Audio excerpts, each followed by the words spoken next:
a bill sitting on the president's desk for him to sign. He just pushed it aside a few minutes ago as we're recording this or broadcasting this. So I don't know when you folks are going to be listening to this, but something else may have happened by then. But for right now, he pushed it to the side so he's not signing it until he gets some other political favors on some other stuff he's working on. But that bill is called the Road Act, and it had good intention. You and I agree it's full of a bunch of pork and crap, but Congress can screw up Christmas. But the idea was that the guy to the left of Dave Ramsey, depending on how you're looking at it, there's only one guy, one other guy, there's a female, is Brian Buffini, very famous, one of my favorites, real estate coaches. They're going to limit corporate hedge fund buyers and Chinese foreign nationals and so forth from buying thousands of single-family homes and starving that supply we're talking about. Yeah, allegedly. They're going to limit. The idea of limiting it is a good idea. It was your idea. It was. I proposed it to the Secretary. I said it on the air, and I said, yeah. President Trump, if you're listening, and apparently he was, or somebody was, because they put the bill out like 60 days later in January. They got the bill passed, but by the time they got it through Congress, they screwed it up, putting all this crap in it. Yeah, and what was initially proposed was a great bill. Limited to 350 homes, single-family homes that a corporation can own, because they're stealing them from first-time home buyers. 100%. So first-time buyers, and by the way, they get tax advantages. So a giant,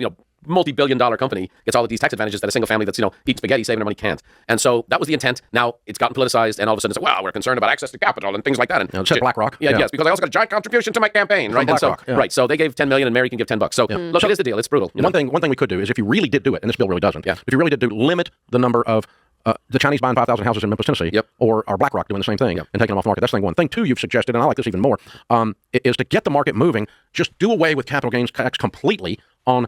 Okay, so they're going to talk about what they think would get the market moving. But let me tell you about the Road Act that he called it, the Road to Housing Act, which, again, it became law just a couple weeks ago. It's a federal housing law. Its main goal is to increase housing supply, as some of those articles just talked about. They're trying to reduce barriers to construction. They're trying to lower some of the regulations so more construction can exist or be created. They're trying to expand financing options. They're modernizing part of the housing and the appraisal system as part of this, which is why I want to introduce you to it. So I'll essentially tell you what the biggest points for appraisers are. The Housing Act, they're putting pressure to increase the housing supply, which is going to affect highest and best use because it will affect zoning. But the law encourages essentially more construction through grants and looser financing tools, redevelopment programs, infill development, reduce regulatory friction, and essentially the Fed is not eliminating local zoning, although in some areas they do. I know in our area, we will come across areas and we'll look for the zoning and we'll call them, they'll go, yeah, we actually have no zoning anymore. But it is clearly pushing states and municipalities toward policies that allow more housing. Essentially, that's right in the bill. The other thing that it's going to change then as a result is highest and best use, because highest and best use becomes more important.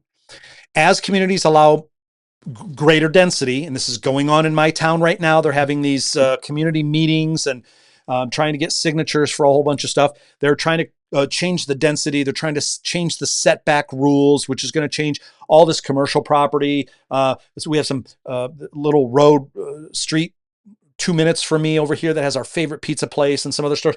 If some of these rules get passed, some of these places, the whole street will have to be torn down, and they will have to move all those buildings. Those buildings will be rebuilt right up by the curb, or right now they have their big parking lots in front of them and so on and so forth. But they want to change the density so that they can go up as well. So it's going to allow greater density. It's going to allow more ADUs, more duplexes, triplexes, more redevelopment, more smaller lots, again, so they can go up, and more other housing types. Now, appraisers can't assume that the existing use is automatically the highest and best use, which is what a lot of us do. If you operate in and appraise in suburban and urban areas, like 98% of what we do is in suburban and urban. I know some of you do rural. It's pretty safe to assume that the highest and best use is the current use. Because if it wasn't there and it was just an empty lot, what would be the highest and best use? Most likely it would be, and so on and so forth. But these zoning changes can materially change the land value and the development potentials, especially if density is a big part of it. So it's just something to keep your eye on, because it's an opportunity potentially for you to become a greater expert with greater understanding of the highest and best use if some of this stuff gets pushed through. This is one of the key appraisal implications that was identified in when we studied the Road Act. Essentially, was the effect that it may have on highest and best use. So just keep your eyes on it and what potentially happens in your area as a result. Now, one of the other areas that's being affected is manufactured modular housing, because it's going to get a boost. Essentially, the law changes federal manufacturing housing rules, which includes there's a rule that it has to have a permanent chassis, and it's the road to housing is looking at barriers to financing modular and manufactured housing. So some lenders won't or can't loan on them. They don't have access to those products, but they're trying to change that to make it much easier to loan on manufactured modular housing. So appraisers should expect factory-built housing to essentially continue to evolve and potentially become much more common and more difficult to categorize using the old assumptions. Now, we personally, we don't do any manufactured or modular, we'll take modular. If we see manufactured housing, we just decline it. We don't want to deal with it. We don't want to deal with the 1004C, and comps can be very difficult. Maybe not in your area, but our area they are. But all of that could change with this new legislation. One of the other things which affects potentially appraisers is large institutional investors are going to face new restrictions. Now, this is the good news. It's the one thing that Dave Ramsey just talked about, because you have the BlackRocks, you have the State Streets, you have some of these big investors that own literally tens of thousands. I just saw a month ago, one of these big investors owns something like 85,000 houses in the United States. So we call that large institutional investor, and they are going to face new restrictions. And the legislation includes restrictions aimed at these big, the BlackRocks and the State Streets purchasing additional single-family homes. So the intent of the bill is to reduce competition between large corporate buyers and, of course, traditional home buyers, because a lot of traditional home buyers, especially first-time home buyers, are being beaten out by these big investment companies. Now, the actual impact is going to vary significantly by market. It may be different in your market. I don't know of any big corporations that are buying up whole neighborhoods in my market, but we do come across some where you can see the comps. If you have, say, 3 comps on the same street or in the same neighborhood, and you look at the assessing data and you go, oh, it's all the same owner, and it's a corporate owner. We had a house sell 2 years ago directly across the street from us. Nobody has ever moved in. And when I look at the assessing data, it's an investment company that bought it. Now they keep it up. Somebody comes by every week and mows the lawn. It was already remodeled, but it's literally sitting there vacant. We still have no idea what they're doing with it, but some investment company bought it. They're not renting it out. They're not doing anything with it. So there is some of that stuff that's going on. Now, there are significant changes specifically affecting appraisers, and it's probably the part of the profession that should be paying the most attention to, because the law strengthens the appraisal subcommittee. It changes aspects of the appraiser and the AMC registry funding, and it creates more flexibility for people who are entering the appraisal profession. I'm going to post a link, I think, in the comments to the actual bill, so you can read through it. I've done it. It's quite boring, but when you get to the parts that are interesting, it can be very interesting to read. Licensed residential appraisers might gain access to FHA work. I'm a certified residential appraiser. Many of you are. I skipped right over state licensing to go right to certified because 1, I had the hours, 2, I had the brains, 3, I knew if I wanted to get FHA work and train other appraisers, and this is 20 some years ago, that it made sense. One of my good friends, a partner of mine at the time, didn't have the hours, didn't want to try to take the test. He's been state licensed ever since, which means he's been locked out of FHA work. He could never train anybody. And there are some clients that just won't take anybody that's not certified. They're looking at changing that. So one of the things that could change is that state licensed appraisers may gain access to that FHA work. That would obviously be bad for people like me and my company, because we take a lot of FHA work, and we do because we're one of the few certifieds in our area. I know there's others, but there were a lot of people when they changed some of the rules. Gosh, it's been, I don't know how many years, but they changed the FHA rules to you had to, check the stove to make sure it's working. All this stuff was not regular, wasn't normal, excuse me, at the time. And I remember a bunch of appraisers on forums going, I'm out, I'm never doing an FHA. And I thought, good for us. And of course the fees went up. But this law in the Road Act expands FHA eligibility beyond certifieds like myself to what they're saying qualified state licensed residential appraisers. So it's something, if you're a state licensed appraiser not certified, it's something to keep your eye on. They're saying qualified state licensed residential appraisers, provided they complete FHA specification or specific education, and they meet the competency requirements, which I don't necessarily know what that is. because HUD still has to implement the details. We're not sure what those details are. Appraisal Institute talks a little bit about them. But one of the other things in the Road Act, reconsiderations of value. ROVs are moving toward greater standardization. Now we've seen this over the last year, where they kind of promulgated some new rules, and then the Trump administration came in and they got rid of those rules. But it looks like they're still trying to push some of this forward.